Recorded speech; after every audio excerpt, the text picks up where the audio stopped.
لو بتدوري على كفتة فراخ طرية ومتماسكة مش هتنشف ولا تفك منك وطعمها أحلى من المطاعم، ركزي معايا لأن الوصفة دي هتغير مفهومك عن كفتة الفراخ تماما.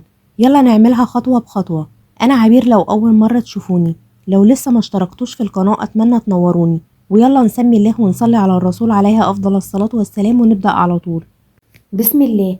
معايا كيلو من صدور الفراخ مغسولة كويس جدا، ممكن تعملوا ميكس بين أوراق الفراخ والصدور. ومعايا بصلة كبيرة، ونص قرن فلفل أحمر ألوان، وأربع فصوص من الثوم. وهضيف 15% من الدهن الحيواني، ما يعادل 150 جرام، بشرتهم بالمبشرة. وفي الكبة هضيف البصل والفلفل والثوم بعد ما قطعتهم بالشكل ده. هبتدي أفرمهم، وبعدين هوقف وأنزل الجوانب، وأكمل لغاية ما يتفرموا ناعم. بعد ما فرمتهم ناعم جدا هحطهم في مصفى واصفيهم كويس من مية البصل والفلفل، واخد التفل بس. ومية البصل والفلفل مش هنرميها، هنسيبها على جنب. وفي الكبة مكان الفلفل والبصل هنزل بصدور الفراخ وافرمها فرم ناعم. بعد ما فرمتها ناعم زي ما انتوا شايفين هضيف عليها البصل والفلفل، وهضيف عليهم الدهون، ومعلقة كبيرة من الملح، ومعلقة صغيرة من الكزبرة الجافة، ومعلقة صغيرة من الفلفل الأسود، ومعلقة كبيرة هرمية بابريكا مدخنة، ومعلقتين صغيرين من بهارات الفراخ أو البهارات المشكلة، ومعلقة كبيرة بيكنج باودر، ومعلقتين كبار صويا صوص. وهفرم الكلام ده كله مع بعض فرم ناعم جدا.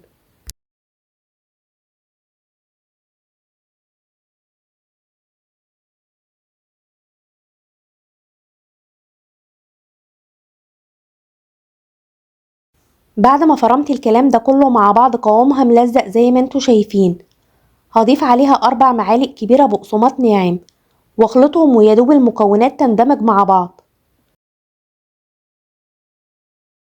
وكده عجينة الكفتة جاهزة معايا.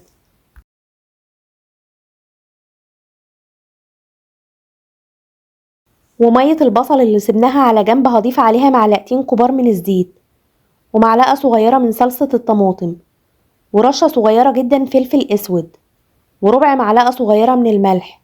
وهخلط الكلام ده كله مع بعض. وعجينة الكفتة هضيف عليها حوالي 3 معالق كبيرة من الزيت، وعجنها لغاية ما تلم زي ما انتوا شايفين. اضافة الزيت بيخليها ما تلزقش وتتشكل معايا بكل سهولة. هبتدي اصبع الكفتة، وممكن تعمليها في عصيان الشيش طاووق او اي حاجة تكون بالشكل ده متوفرة عندك. وبدهن ايدي بمية البصل واحطها على اصابع الكفتة، بتديها طعم ولون حلو جدا. وبعمل فيها شكل بصوابعي زي ما انتوا شايفين. وممكن تصبعيها عادي من غير عصيان الشيش طاووق، بس الشكل ده هيخليها مفرغة معاكي من جوه زي الكفتة اللي بنشتريها من بره. وما شاء الله مهما تحركيها مش هتفك منك. بخرجها من الستيك وبرصها في صاج ألومنيوم مش مدهون أي مادة دهنية، وبظبطها بالشكل ده. ولو عايزين تعملوا حجمها صغير أو كبير زي ده على حسب رغبتكم، هكمل بنفس الطريقة لغاية ما اخلص كل الكمية اللي معايا. وده شكلها بعد ما صبعتها. هدخلها فرن ساخن مسبقا على درجة حرارة 240. نزلت الرف على تاني واحد من تحت، وبعد ما بتاخد لون ذهبي من تحت بخرجها من الفرن وبدهنها بباقي مية البصل. بس للأسف الكاميرا كانت واقفة، المقطع ده اتصور في آخره. هدخلها الفرن تاني تحت الشواية حوالي 10 دقايق لغاية ما تاخد اللون القمر اللي انتوا شايفينه ده.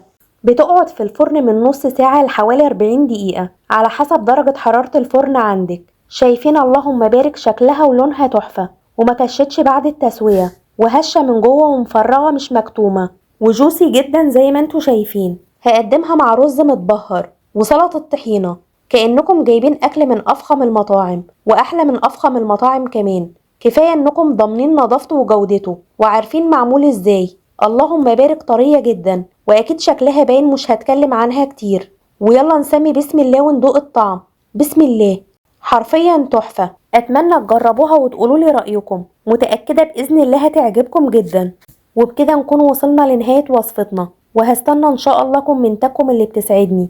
وتفاعلكم بيخليني أكمل وأصور فيديوهات تانية أكتر. وفضلا لو عجبكم الفيديو ما تنسوش تعملوا لايك وشير علشان يترفع ويوصل لأكبر عدد ممكن، والاشتراك في القناة وتفعيل جرس التنبيه علشان يوصلكم إشعار بكل وصفاتنا الجاية بإذن الله. كان معاكم عبير، أسيبكم في حفظ الله ورعايته، والسلام عليكم ورحمة الله وبركاته.